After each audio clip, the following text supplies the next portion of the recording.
Hello guys, David Vose here. Another beautiful day. Wow, it's been raining. I think a couple of months it's just rained every day. It isn't rained yet today, but it rains every day. Looks like it's going to. The clouds are coming in, and in the evening it always rains. May just be a sprinkle. Sometimes it's pretty heavy. They've been getting a lot of rain. I don't know. It's nice, but I don't know what's going on. But I hope you're having a wonderful day, friends. Oh, it's a beautiful day. And the Lord is really showing me things. And there's really a subject that I want to cover. I want to start on that mission today because I didn't even know it, but the goal to which I wished to achieve, that I was praying to the Father about, was to fully and completely understand the book of Revelation so that I could answer some of the questions that people have, like, will Jesus kill anybody? Why does it talk like that?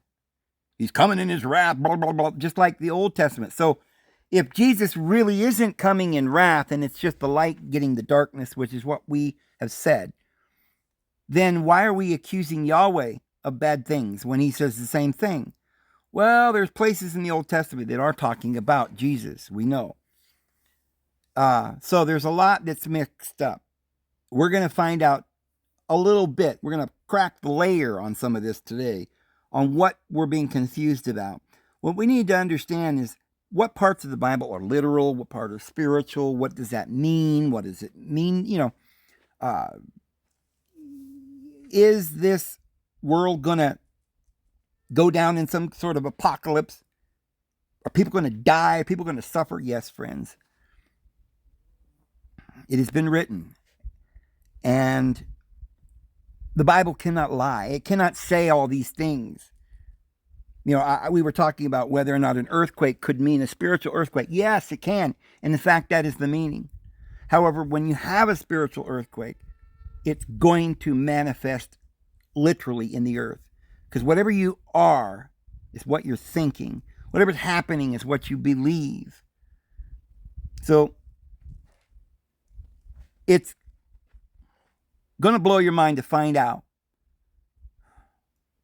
a few of the things that we're going to find out today. Just today. And then we're going to get to the book of Revelation. There's probably going to be several videos. But there is going to be some revelations today that if I just told you straight up, I don't think you'd believe me, and I think you'd probably click off. And either wouldn't watch me again. The new ones probably wouldn't. Some of you might think, well, he's just wrong about this. This is crazy. I don't know. But I still listen, sometimes. Maybe. But it's going to shake you to your core. It's another one of those things when you found out who the Old Testament deity was, or that we had a mother, or, these things that we've been learning. But in this case, not only is this one of those amazing, crazy things that you've never heard before, but it is true. And it explains everything once you realize it, once you see it. But you've got to open your mind a little bit to even entertain this for a minute, just to see where I'm coming from, so that you can understand that this is what we've got to do. We've got to get to the bottom of some of these crazy parables. And don't be surprised if not only is the deity that you are worshiping, you're not realizing that's not our Heavenly Father. But there's other things just as big as that we haven't even gotten really into yet. We've kind of been ignoring it, like that's a part of the house that was just so full of everything, and we just didn't even want to go into that room. Right? We just closed the door. We didn't even want to tackle that room. But now here we are. We've got to go in there. We've got to look around and see what we can do with this, and see if we can sort this all out. And then we're going to understand, and because we have to have this understanding in order to be able to receive and go forward and progress, that we might have the Holy Spirit. So let's get right into this. And I want to start by reading you a scripture in Deuteronomy chapter 33.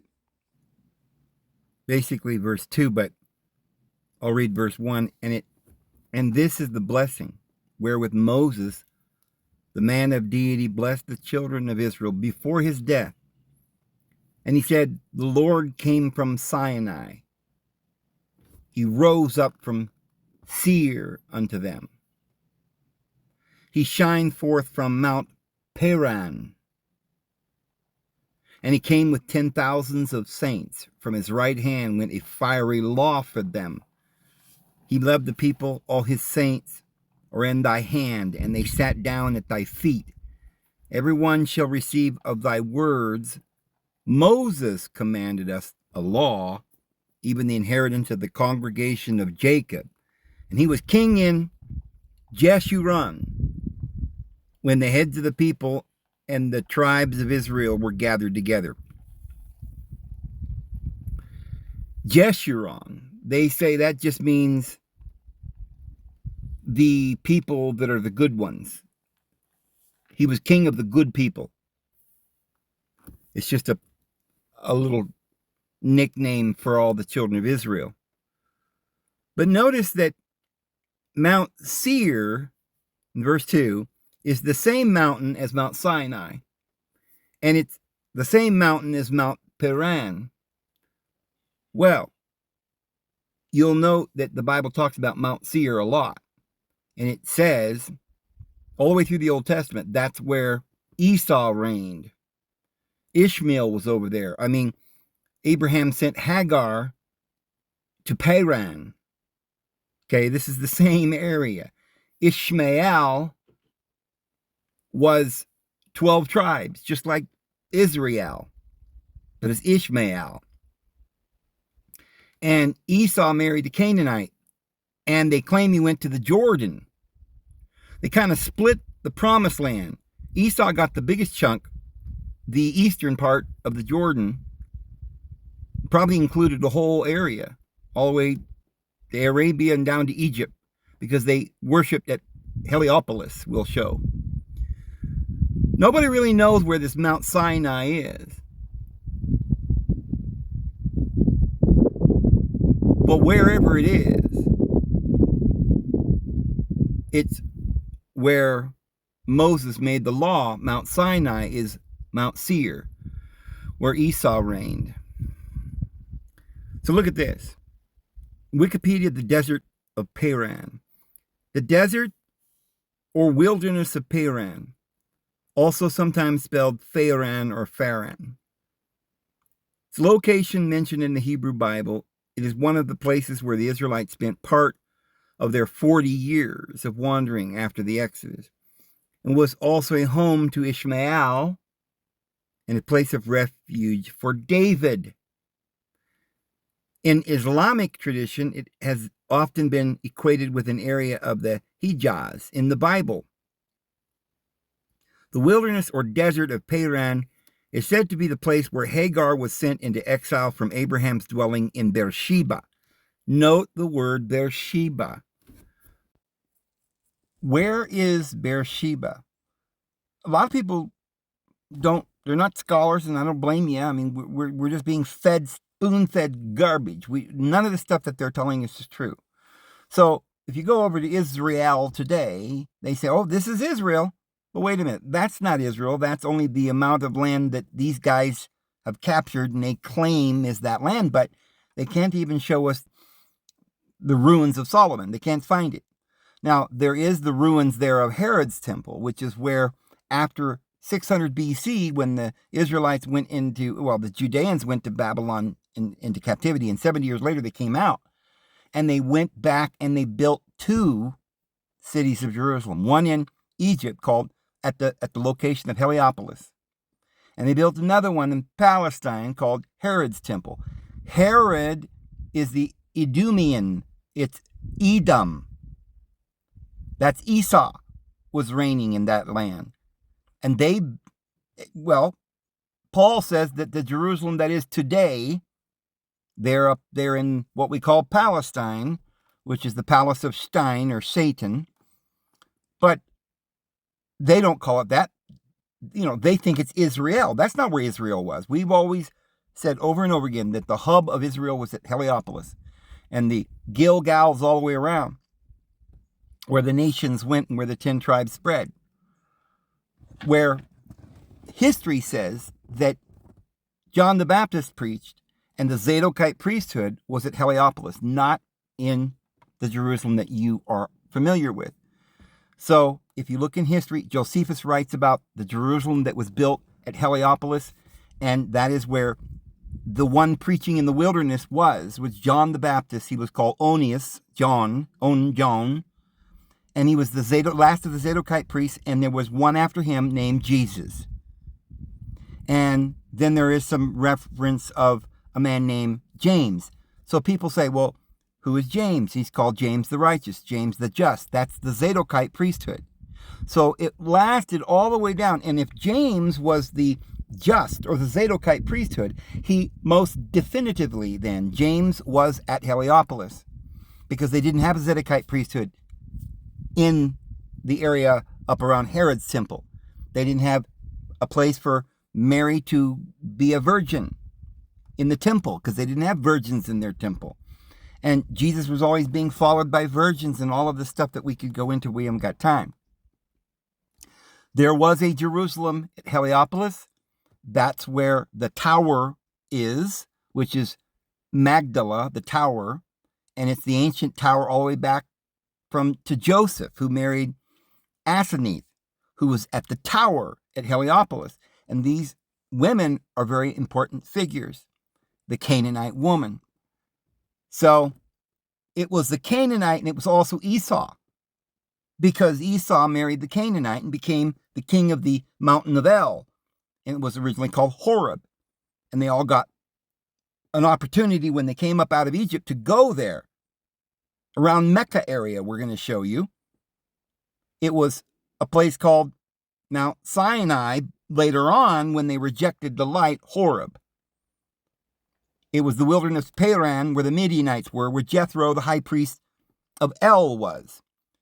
So why then would Israel go back to Mount Sinai and say that's their covenant, when that's where Mecca is? Well, remember, Islam believes in Moses, and they believe Moses went up the mountain at Mecca. Christians don't have any idea what Islamic peoples believe, or the ancient ones believed, or ancient things that they don't want you to know. But why then would Israel get the law and these carnal commandments, and yet there was the true deity, the Horeb, and then they broke that and they got the veil? Well, how could Islam be better than Israel, right? Israel got the commandments of the Lord. Okay. So Islam is under the same commandments. They believe in these commandments in a sense. Although they don't keep Sabbath, they keep Friday. They don't really have a Sabbath. They interpret that differently. But they believe in the commandments. They still believe that the seventh day is a Sabbath. But they don't interpret that we were required to rest on that day, or whether it was on the Friday evening, which is when Elohim rested from his work. So there's a whole thing we could get into there. It's just different interpretations. Islam is just a sect of Christianity, and actually was brought to Bulgaria by the Cathars, and that's where Islam began. It's just a branch of Christianity that didn't go along with the Holy Roman Empire in those days, and they split. And they have prophets that the West never accepted. But why then are they calling their deity Allah, Elah, or El, and the Christians are calling him Yahweh? Because the Christians have been hijacked. The followers of Jesus did believe in El. That's why Jesus cried out from the cross, Eli, Eli, Allah, sabachthani. He didn't cry Yahweh, Yahweh. And so Islam goes back to the higher priesthood, the priesthood of El. It's a Canaanite priesthood. It's an Esau priesthood, an Ishmael, a Midianite priesthood, a priesthood of Jethro, the higher Mela, Molech, Zadok. And so Zadok is the righteous priesthood, the priesthood of Zadok, or the preacher of righteousness. The Dead Sea Scrolls talk about the teacher of righteousness. The teacher of righteousness is the teacher of the zadokite priesthood, the zadokite teacher, the higher priesthood. So all of this can be confirmed, but we can't, bring in all the points that would sum it up to a T. But we do this in every video we do, and there's lots of pieces here and there. You have to watch them all, basically, to get a really good understanding sometimes, because there's a lot of information. And a lot of times we need more confirmation. We need to put the scriptures together better. Christians today have no idea why Muslims believe in Jesus and Moses, and yet they're from Esau. There's a reason, because Moses was only an appendage to the priesthood that they have. And they believe in that appendage, but they understand that the children of Israel rejected Mount Horeb, Mount Seir, and in turn put a veil over their face. And it became the moon, just a blurry light, a lamp, a carnal laws. And it's Moses then who sat in the seat then of Jethro, right? And all those who came after. But the Zadokite priests went down to Heliopolis. So we're not going to be able to untangle all that in this video. I've done all that in other videos. But here's the thing. Beersheba. What does Beersheba mean? We look up Beersheba, the meaning of Beersheba. And it tells us here, the well of 7. Abimelech conceded that the well belonged to Abraham. Now, wait a minute. Who's Abimelech? Abi, father, Molech. Father Molech was the high priest, or the Melchizedek, Zadok of righteousness. And they were already there in the land. He met Abraham, and Abraham dug a well. Well, Abimelech's family was contending with him about who owned it. And Abraham said, I dug it. And Abimelech says, well, then it's yours. And Abraham said, no, I'm going to purchase it, so there's not going to be more squabble. And they made an agreement. This is why Abimelech ended up wanting Abraham's wife Sarah, because they wanted to form a unity. And they did. And Sarah actually spent time with Abimelech, and that's when she no longer was barren, and the child of promise was born, Isaac. We're going to hear about this unity that they made from the point of view of the Judeans, who don't want you to know, because they divorced the woman, that they have a legitimacy, that they're the lesser, and the other priesthood, which is the Melchizedek priesthood, is the higher. And so Abimelech was of the Melech. He was the father. And so Esau married the Canaanite woman, married his son Amalek, which is Amalek. And he then became the king after Esau died, Molech. Well, what is this place, Beersheba? Well, there's where Abimelech was, and there was a well that Abraham made. What's the well? The center of everything that you dip in and you drink. And where is the well? It's in your innermost being, bubbling up unto eternal life, right? That's why we want to go into the bosom of Abraham. Well, Beersheba means the well. Beer means well. I guess it's a well that produces nothing but fine beer. No, I'm kidding. But that's the word that they used for a well. And Sheba means the oath, or the 7. This really has to do with Pleiades, the 7 sisters. And this is where Alcyone, the mother of Perseus, and was Jesus in the story, and all of us. Andromeda. Andrew means, or Andros means man. So this is the human race. And all of these stories are a story about us, the human race, and the humans. Well, we're not going to parse that right now. But what I will tell you is, what well is it? What was the well that Abraham made? It's the well But the Bible talks about all the time. Remember, Jesus married a woman who was by the well, the adulterer, who had had 5 husbands, and the one she was with was not her own. That's 6. And Jesus was the 7th. So the Jews that day were accusing her being an adulterer, and they were going to stone her. And Jesus said, I do not condemn you. And he redeemed her, right? The one who had 7 demons because she was bound by the law of Yahweh. And the hells of the 7 hells, she was descending and losing her personality, herself, because of this schizophrenia of law and the duality. And so Moses met a woman by a well, and he married her. Well, they had a child, and his name was Balaam. I know. If you go back and read the story, there's a lot of stuff there that you would never have known.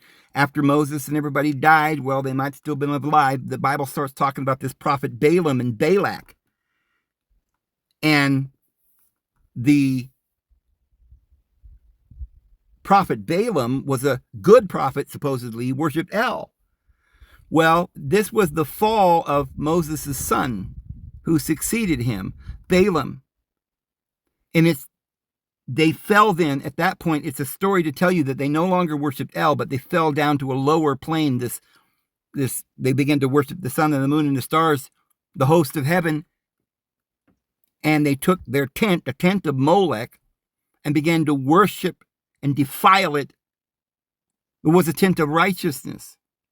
Now, the well then is where the woman is. It's where Moses went, and it's where Jesus went. The Samaritan woman at the well. Samaritan meant she wasn't a Judean, but that was the Israel, Bethel, the house of El, was the 10 tribes, which was Shechem, who was the husband of Dinah, who was the daughter of Israel. But she married Shechem, the Canaanite. So everybody's got to marry the Canaanite in order to have power. And it was through that union of Dinah and Shechem that came Asenath, who married Joseph, who was the one who had the birthright. And always the birthright holder marries the Canaanite high priestess, as Jesus did, as Moses did, and as David did, who was of the lineage of the Melchizedek priesthood. It tells you in Psalms. David got the Holy Spirit. He danced. And that's where we get that word Melchizedek in the book of Psalms, as he was receiving the Melchizedek priesthood. He got an ephod and an oracle to talk to the Lord like the Levites had, but he got it from a different area, a different priesthood. It was up at Bethel. And as we've said many, many times, the Bible itself proves that Bethel is a synonym of Heliopolis. And so where Lazarus and Mary and Martha were from was Bethany, which is Beth house of Ani or On. And On is another way in the Bible that it spells Heliopolis. It's also another word for Emmaus, when they were on the road to Emmaus. We can't prove all of this. We don't have enough time today, but I've done it in other videos. And it's also the same area we call Bethel. It's called Heliopolis. It's only like 2 miles from Jerusalem, wherever Jerusalem was, because this is the center, the hub of the Gilgal or the wheel or the circuit. So Beersheba is the woman of the well, the covenant, the true covenant. Abimelech is the father of that covenant, and Abraham is the father, and those two is the father of the flesh and the spirit. And we're going to trace this down, Esau and Jacob, and it's going to blow your mind who Esau was. Esau in the Arabic tongue is Isa, and that is how you say Jesus. So buckle up and put your helmet on and your goggles, because we're going to go really fast. But don't worry, it's going to be smooth sailing, and this is going to be really, really delightful. You're going to learn some things that are going to put a lot of these other little pieces together that you haven't been able to put together. And remember that at first it's going to cause you to be a little upturned and confused. things that you would never have thought could be true, you never even considered. And if you have an open mind enough to just consider it, you'll see. Once you see it, I told somebody earlier today, once you get it, you got it. But if you don't get it, a lot of nominal Christians will see it and they won't even want to entertain the idea or look at the possibility that they have been blinded and they're being held by some good buddy system where everybody's got to believe the same and you can't think for yourself and you got to be scared and maybe there's a demon trying to, look, the demons will work on your lust and your pride and things like that. As long as your heart is pure, you have every right to ask questions and to you don't just have to accept things because the pastor told you. There's a great deception. And as I said to this friend of mine today, I really do believe the Bible wasn't meant to be understood on the surface, just like a Rubik's Cube is not meant to be solved until you have tried to painstakingly go through all these procedures to try and figure it out. You've got to learn it. You've got to conquer it. It was not designed to be perfectly together and you never get to get it out and out of sync and you don't know what to do with it. Now I got to put it together. I've got to overcome this. That's what a puzzle is. The Bible's a puzzle. It's not supposed to be understood on the surface. It's a parable, and on the surface, the parables love your neighbor and everything is wonderful and teaching you morals, but beneath the parable are great esoteric truths that Christianity has not been able to grasp or even bear. Neither were others like Judeans.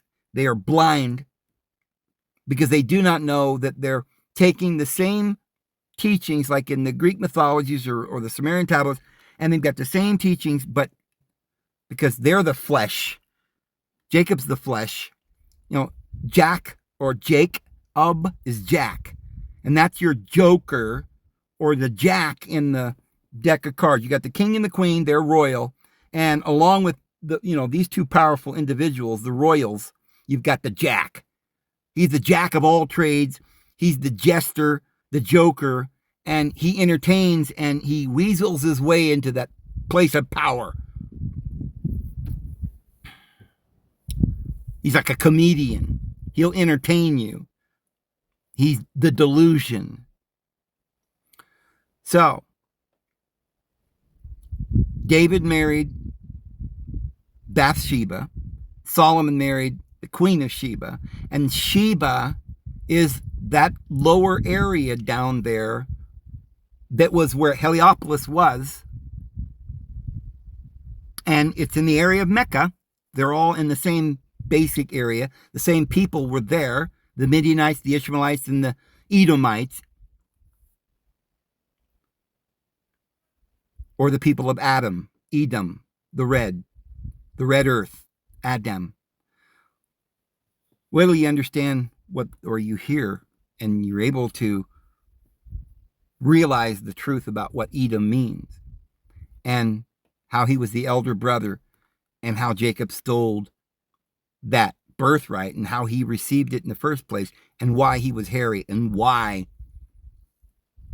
they named him Adam. So, remember, David took refuge there, and David fell in love with the daughter of Sheba, Bathsheba. Bath is daughter. Solomon married the Queen of Sheba, but David fell in love with Bathsheba. So where is Sheba, and who was the queen that David and Solomon married, and why would they marry them? Why is it so important? Because Sheba was this area where Hagar, Ishmael, Esau, who married the Canaanite, it was the Canaanite land, and all great kings must marry a Canaanite because that is the woman, and she will give birth to the seed. She is the woman who needs to be redeemed. So Hagar was the Egyptian servant girl of Abraham's wife, Sarah. At Sarah's suggestion was made Abraham's wife and had a son, Ishmael, with him. She departed and stayed in the wilderness of Beersheba. And all of the ancient records tell us that the wilderness of Paran, where Ishmael lived, where Esau lived, Mount Seir, was near Mecca, all the way into Egypt, the area around Heliopolis and Saudi Arabia. They owned the whole area to the Euphrates.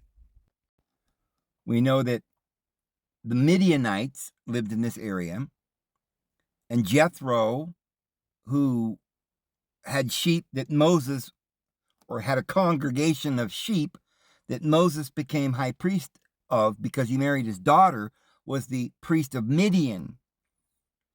And we also have ancient records showing that when Moses went down to Egypt and threw down his rod and it became a serpent and ate up the 3 magic practicing priests' serpents, one of those magic practicing priests was Jethro. And so the story goes in the Apocrypha and the ancient wisdom that Jethro, seeing that the divine El had chosen Moses, followed him and taught him, brought him into the priesthood, raised him up to be the next priest of El. So the kingdom of the Midianites, which is also the kingdom of the Ishmaelites and the Esauites, went all the way to Egypt. You might remember that Joseph was sold by his brethren to the Ishmaelites, and sometimes it calls it the Midianites because they were the same people. And we also find out that they were sold unto the Egyptians. So they sold him to the Midianites, the Ishmaelites, who evidently were the Egyptians. The thing that Christians don't know is that Mount Seir and Mount Sinai are the same mountain. There's a lot of different names for this mountain. Paran is the area or region, a desert or wilderness. Wherever it is, this wilderness, it is the place that John the Baptist was preaching, in the wilderness.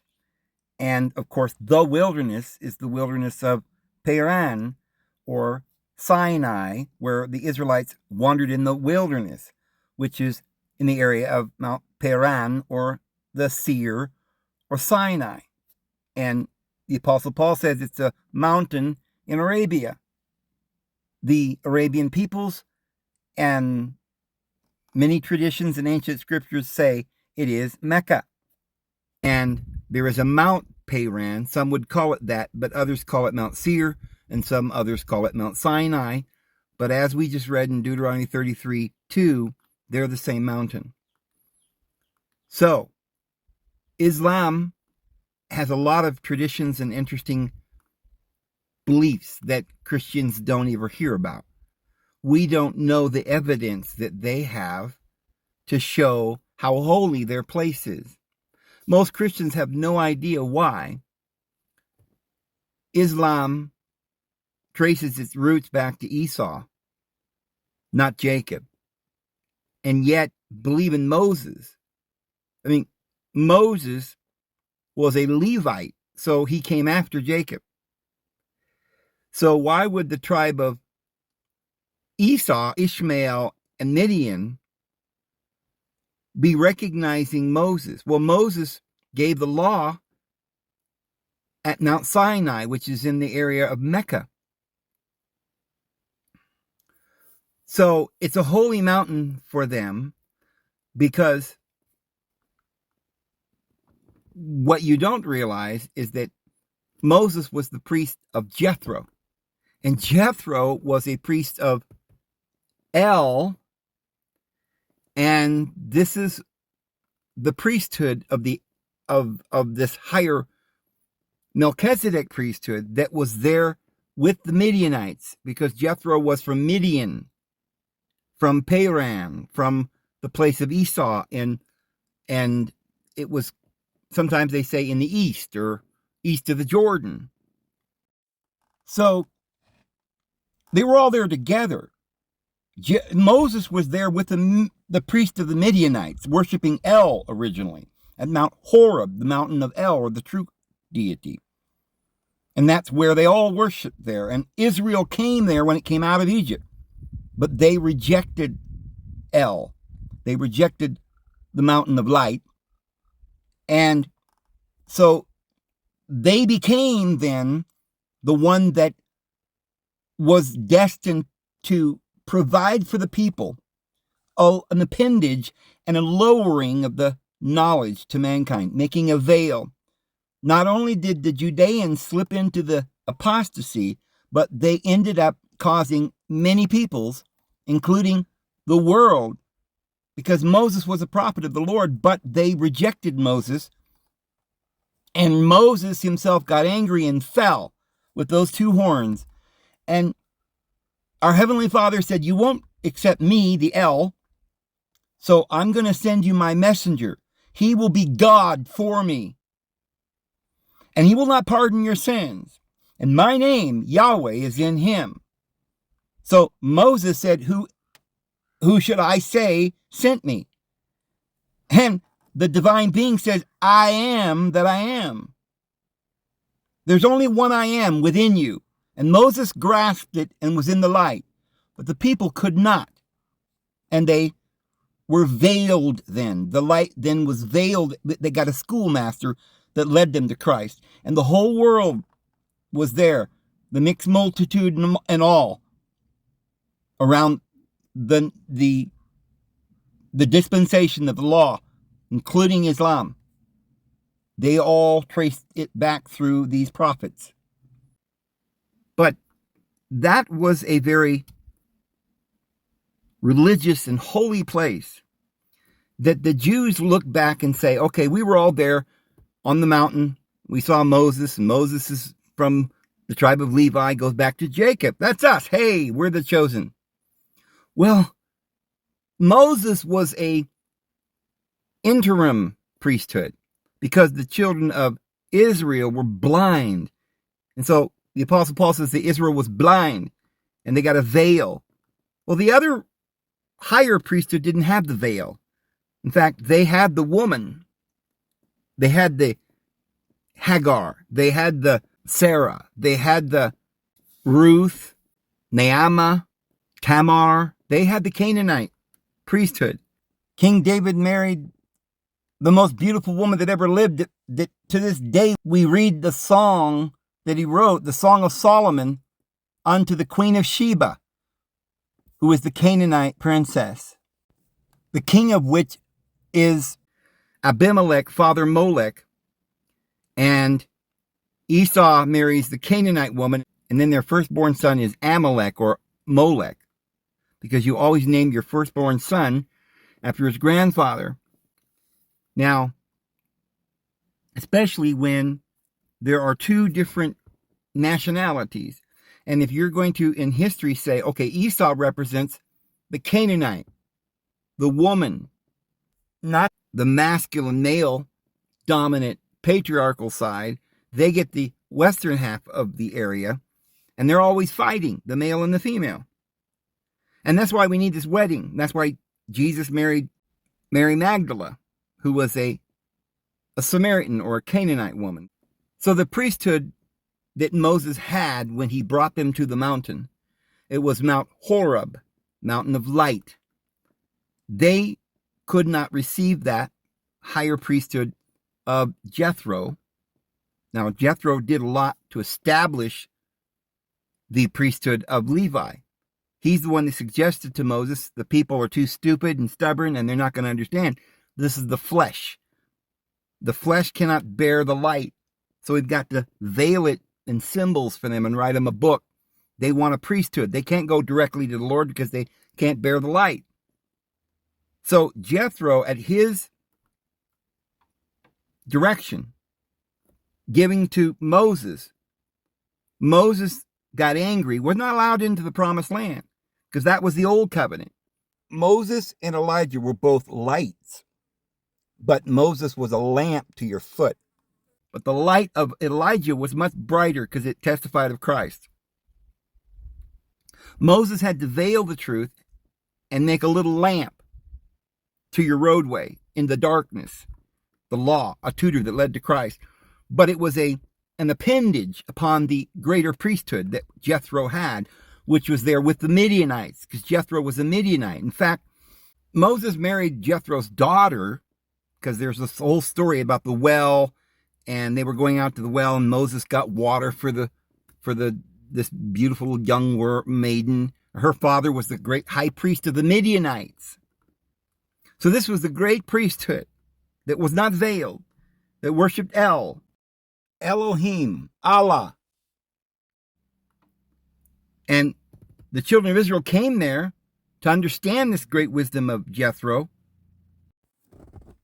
But the analogy in the parable and the scripture teaches us that mankind was going to go through a different dispensation.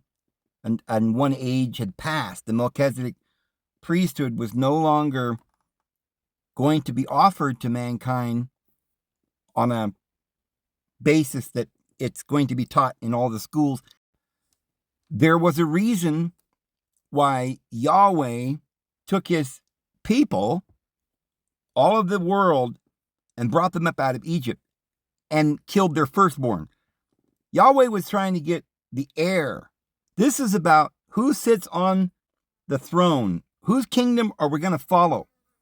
So something happened. There was an apostasy. Moses got angry and he was not allowed into the promised land.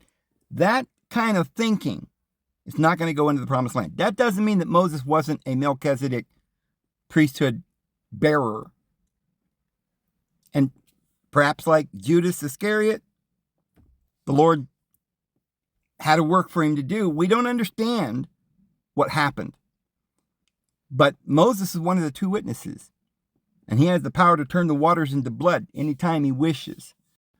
We'll talk about that separately in another video. But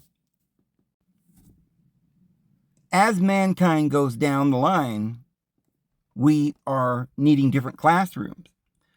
So we were at one time, all of us there at Babylon, trying to become one. Yahweh didn't like it. Trying to become like the divine being, having the knowledge of good and evil way back there in the Garden of Eden. And he's like, no, in his wrath he swore, you'll not enter into my rest. Yahweh is that lower ego. He's got pride. That's the flesh. And so the governments of the world that are carnivorous beasts that follow after the flesh, that's what we're under. Okay, it's not the way the Lord wants us to go, but remember, it's a monster. It's an illusion. It's a delusion. The idea that you can, perhaps Moses had a good heart. For your hard-heartedness, he told you those things. Because you were wicked. He didn't know what to do. He threw up his hands. He's, Lord, I don't know what to do with these people. Moses was a great man. You see, when that lower ego wanted to destroy the destroyer wanted to destroy the Israelites, Moses became our advocate. And he said, Lord, have mercy. Oh, what'll they think of your reputation around the world? If you kill all your people, you bring them out here in the desert. Moses pleaded for us, just like Jesus pleads for us day and night. But Moses did not know the answer. He thought maybe they would do better if they were under a law, which was a tutor. Maybe he was right, because it led to Christ. But the whole world, including Islam, knows that that was part of the one religion of mankind. We were all under the law. And after Christianity came along, then it went forward and there were other prophets. And we have Islam that are still following these principles of Allah. But their religions, just as Christianity, no longer know the truth. All of them are gone astray. Bethel, the 10 tribes are wandering around. Oholabah and Oholah are both prostitutes.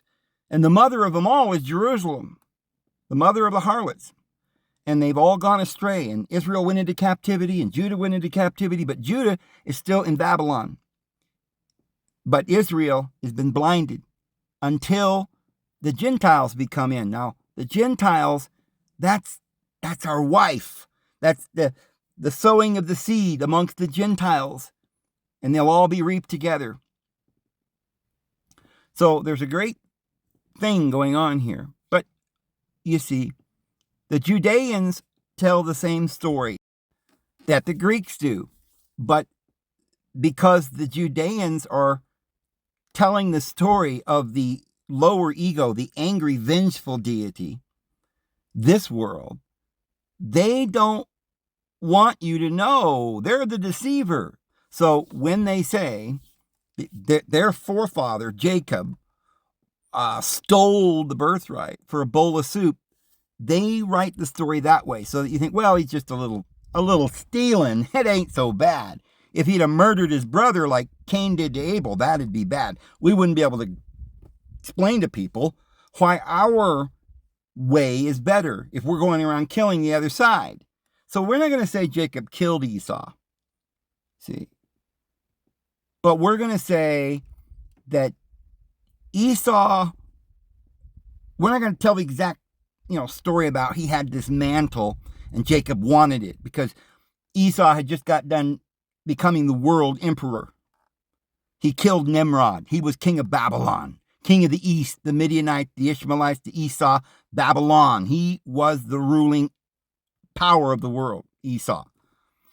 And Jacob was his brother. So what would brothers do? They would say, hey, we just became king of the world. Our father's Abraham, father of faith. Our mother is Sarah, our grandmother. We're important people. And I just defeated the other side. Now we are king. See, they didn't make a union. They didn't marry their daughter. This time they tried to just kill him. Sometimes they do that. Well, that means that Esau was a hunter. He's Osiris. Esau is where we get the word Osiris. You see, Osiris is Esau, Ra. Osa, Ra, Osira. And Us is just the Greek ending and the syntax. Esau, Ra is just two of the members of the Trinity, because you also have to have El, the father. Esau, the son, and Ra is the mother. Israel. In the Hebrew, they say Ra, Ruach. Well, that's because these individuals that speak Hebrew today went north into Germany and got this K sound for the Ha.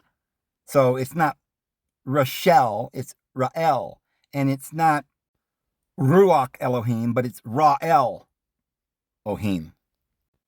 Ruach Elohim, or Ra, is a feminine word and is the mother that's found in Genesis chapter 1, verse 1 and 2, hovering over the waters in creation. But notice this, what this says. Is the eye of Ra masculine or feminine? It says feminine. The eye is thus a feminine counterpart to Ra's masculine creative power, part of a broader Egyptian tendency to express creation and renewal through the metaphor of sexual reproduction. Ra gives rise to his daughter, the eye, who in turn gives rise to him, her son, in a cycle of constant regeneration. So I see this a lot. The father is somehow born in his own son, or, somehow after the father does what he does, then the mother does what she does, like Isis, and gives birth to Osiris, resurrects him.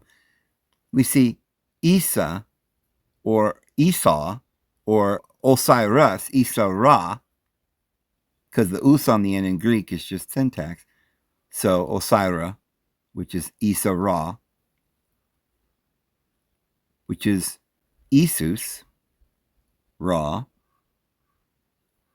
But Osiris is definite article, law, in the Latin.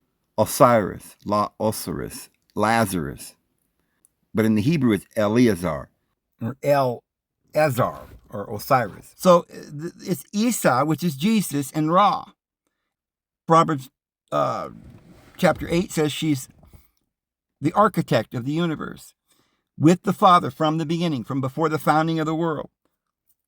So, Ruach, they have a K on the end in Hebrew because they all migrated to Germany and became, But in the Egyptian, it's just Ra. And there were masculine versions of Ra and there were female versions of Ra as well. But the original Ra was female. And so this is one of the supreme deities. Esau, the son, Ra, the mother, and El, the father. Now, there's a unity because Jacob, the joke, the jack, a trickster, is the delusion. And he's in the darkness battling with Yahweh all night long. But as it began to dawn, Ra-El came over the horizon, and that's when he got the name Israel. So Ra was his favorite covenant, his favorite wife.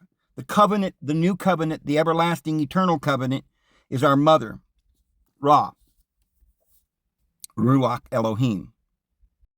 So Cain got the birthright by killing his brother Abel. And this means that from that point forward, mankind was more like a beast, a murderer, a hairy man, the flesh. But it's all of us, and we were all in Cain because our forefather, Ab-El, or Father El, was murdered. So Seth took his place, but all of Seth's children and all of Cain's children all have the same names, except it's in reverse order, and the letters are sometimes mixed up a little bit and backwards.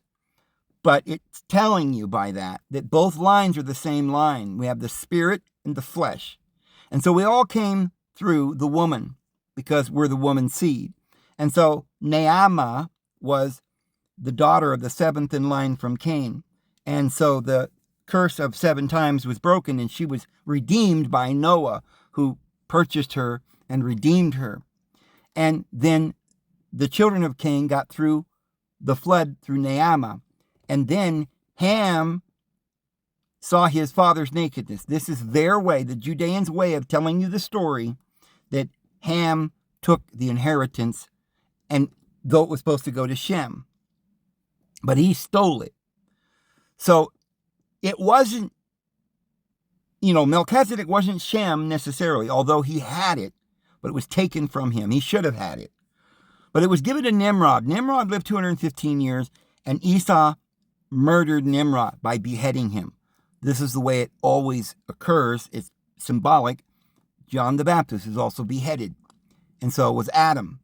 So this then is the story you get like in the Sumerian or the Egyptian, where they talk about somebody killed somebody. And the Hebrews will tell you that too. They'll say, yeah, Cain killed his brother. That's the story they're going to stick with. That's how they're going to describe it. But when they get to these two brothers, Jacob and Esau, they don't want to say Jacob killed Esau, right? They'll just paint it a little differently. He stole it. See, he didn't kill him, although he hated him. He hated him, and they fought bitterly, and he stole the blessing. But guess what? Our Heavenly Father, you can't steal a blessing. You can't thwart what you're going to get. You can't steal anything and get any value out of it. You're losing. Because, you see, Esau went to his father and he said, what blessing can you give me? Since I just lost everything, right? Oh, Father Jacob, bless me with something. Give me something. So Jacob thought about it and he said, well, there's nothing I can do. I just gave everything to your brother. He's going to inherit it all. But what I'll say about you is that you're going to be a wild man. You're going to be not have a home. It's going to be tough for you. Okay. But in the end, you will overcome your brother. So the rulership that I gave Jacob is going to be his. I gave it to him. However, it belongs to you, son. And so eventually you're going to get it back. Because you're going to make a unity with your brother, and we're all going to be saved. But if you look, the rabbis will tell you that Esau is Rome, the Roman Empire.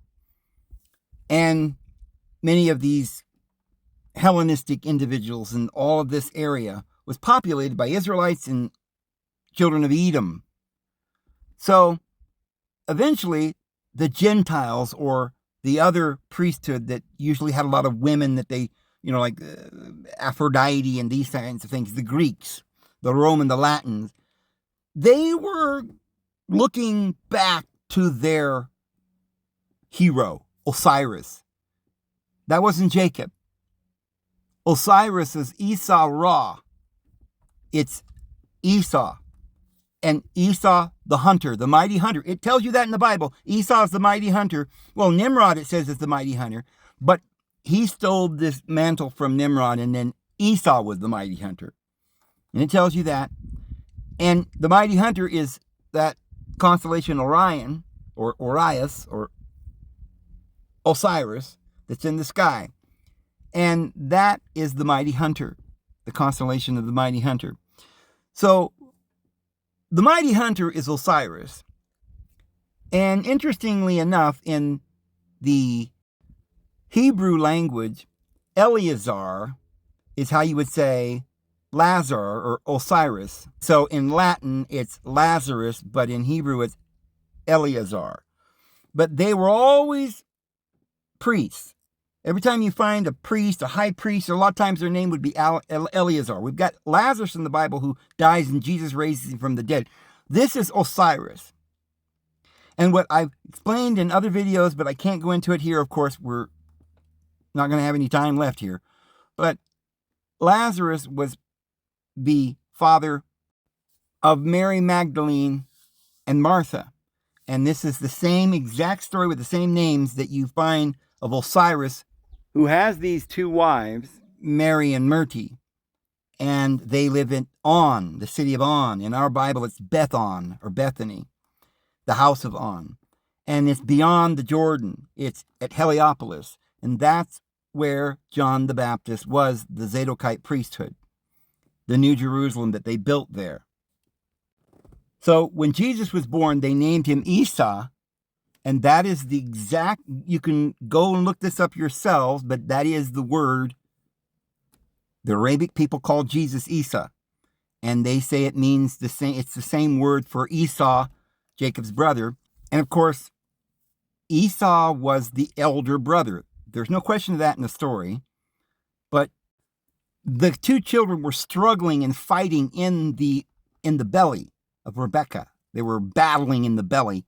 And one started to come out first, and he pulled back, and the other one beat him up, and he came out. So the one that was the eldest was the firstborn was Esau.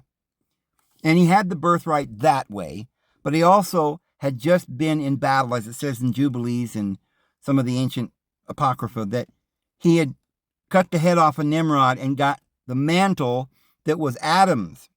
And so when Edom was born, Adam, Esau, when he was born, they said, oh my goodness. In our Bible, it translated, says he was red all over. And that's not what it says. Adam, he was Adam. Adam means red earth because he was made from the mother earth, Adamah. But Adam is a plural for the red earth. And it means earthling or something. And so when Esau was born, they said, oh, this person is amazing or wondrous, for he appears to be Adam's spitting image. Everywhere around his entire body, he's magnificent as the son of Adam, and we will call him Adam. The idea that he's some red dirt or some hairy man or ugly man or anything like that, he was the destined firstborn child of Adam. And this is the story the Greeks say Osiris. Now, I've been saying that Osiris and Zeus, the same person in the synchronization, might be Abraham. In a sense, the way they tell these stories, sometimes one guy has his son, and his son is really kind of characterized in the same way. So, in a sense, you could almost see it as Abraham, but I believe that it's this child, Esau and Jacob, that's Osiris and Set. Most of the story fits better with these two kids because they're twin brothers, just like Osiris and Set. And we know they're twins, but not only because they say that they're twins, but one is horizon, the rising of the sun on the horizon, the other's when it sets. So it's almost they're the same thing. They're the sun. But when the sun is rising, it's not the same sun as when it's setting. And there was another set or another sun that was Ra, which was at noon. So in the ancient scriptures, they say that Ra sometimes was disguised as his own son, and that Isis gave birth to her husband with Horus. And this is probably what Jesus meant by I and the Father are one. It is a regeneration that the Father, when he dies, leaves seed, and the woman being the ark or the carrier, the earth, the body of that sacred being, preserves that sacred mind in consciousness, and it never goes away. We're all one. And so our children are just us. You know, everyone is just Adam and Eve. We're all a part of the whole. And Adam and Eve is living through all of us, and we live through our children. But the Judeans can't lie about this. They're writing esoteric wisdom. So the story will tell the truth. It records that Jacob was deceptive, that he lied, that he stole, that he did everything conniving and wrong, and that the birthright was never supposed to be his. Isaac didn't want to give him the birthright because he wasn't the firstborn. But remember, Rebekah wanted and was part of this deception with Jacob to deceive their father Isaac and her husband Isaac. So in the story, Rebekah, her name means to bind or deceive. So she's playing the part in this scenario of the deceiver that is deceiving the flesh and goading the flesh. But remember, the flesh and the spirit are one, and the deception that is within them is all part of the same being, which truly is the one deity, the one deity that dwells in this temple. And the temple has various parts: the outer court, the inner court, and the most holy. So there's always these attributes that are playing along in this delusion we call life. So Jacob said, "Mother, he'll know I'm not Esau." Esau has a coat of he's regal. He's got this mantle from Adam, and he's just different than I am. Maybe the parable says that he had hair all over him, but when they saw him at birth, they said he was like Adam all over. He was magnificent, and that he came out born wearing the mantle. He didn't have to have somebody give it to him. It was his. He was born with the mantle of Adam, and that's why his name is Adam. It did never belong to Jacob. However, remember, Jacob and Esau are one. And so Esau, being the flesh, is the flesh of Esau. And so the flesh is deceptive and vengeful and jealous. And this is just the way of the Joker. So what did the Joker do? He deceived his brother. But hey, that's our flesh. We want to redeem our flesh. And so he did marry Leah and Rachel. And there are two covenants there. Leah, the old covenant, and Judah, being the last born of Leah, the Yah covenant, didn't get the higher priesthood or covenant. She was the lower covenant of carnal commandments.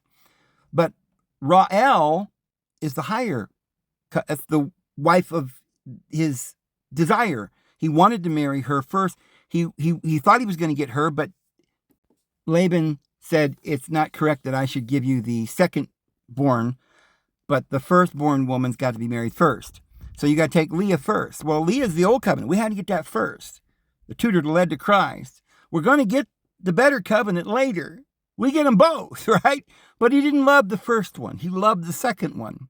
And that was his real, the heir was going to come from her. Rachel, her firstborn was Joseph, and Joseph's firstborn was Ephraim, and this is the firstborn line that got the multitude. And so that was Joseph who married the Canaanite Asenath, the daughter of Shechem and Dinah. You remember the story. I mean, not only did Esau not kill Jacob, nor did Jacob not kill Esau, but when they had separated, because they had to hate each other, right? Then it was who was the one who hated? Well, Jacob was under the law of Yahweh. So he's the one who had this jealousy and vengeance. This is what his kingdom was all about, the lower. And he was afraid of his brother because his brother was stronger. Well, that's because the spiritual man is stronger than the physical. But the spiritual man is love. And so the lower man is fear. And so he's afraid of the elder brother, his spiritual side. He was afraid. He had fear. And when they met, he tried to offer him things and appease him with sheep and cattle. And Esau, no, I don't need your things. I don't care about things. You care about things. I just want to kiss you. I love you, brother. You see, Esau was love. It was Jacob who was angry and ended up then having wars with Esau and murdering many of them, such as there in the story of Deborah.